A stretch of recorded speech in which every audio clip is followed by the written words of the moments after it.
Hi everyone, we are going to be teaching you how to do a squat today. So a squat is a great exercise which targets your quads and your glutes. So they're going to be really supporting the hips and the knees as well. And it's going to be really helpful for all sorts of things that you might do, from running to walking upstairs to just getting up from your chair. So we'll get into it. So the main things you want to think about is keeping your heels about hip width apart and slightly pointing out the toes. So everyone's squat's going to be slightly different, so do find what works for you. So you might have a slightly wider stance or a slightly narrow stance.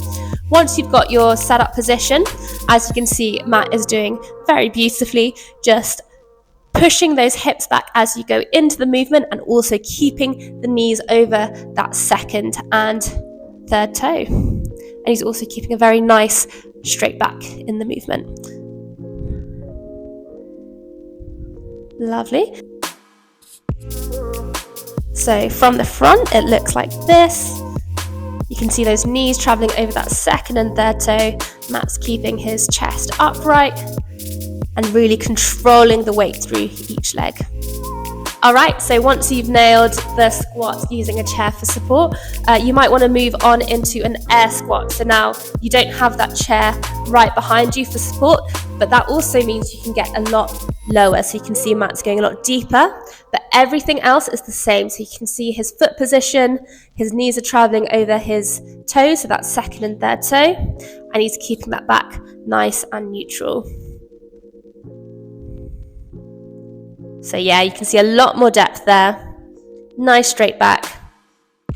And maybe let's do a bad demonstration. So if you try and get too deep where you're not quite ready for it yet, you might end up sort of rounding at the back there. So we want you just to move in to that range where you can keep that nice neutral spine, knees over the toes, and keeping it controlled. All right, once you've nailed the air squat, you might want to add a bit more weight to it. So Matt's got a couple of kettlebells here. You can use dumbbells, whatever you have around the house, and this is just going to add a lot more weight to the movement. So really testing the muscles here. Everything else is exactly the same, but you're going to have that bit more load or a lot more load depending on how much you use. And you're going to have to focus on bracing that core a bit more to keep yourself nice and upright. Very nice.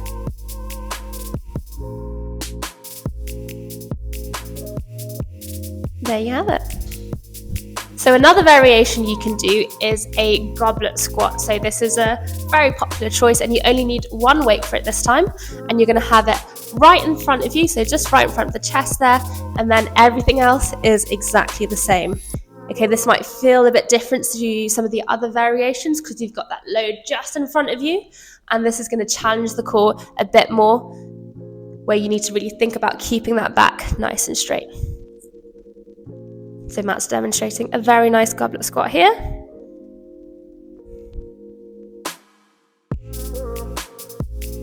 And just make sure you're keeping that back nice and neutral, knees over the toes at all times. All right, so here is a regression for you. So if you're finding the chair squat challenging at the moment, you can make it a little bit easier by adding a bit more support. So I'm just going to support Matt.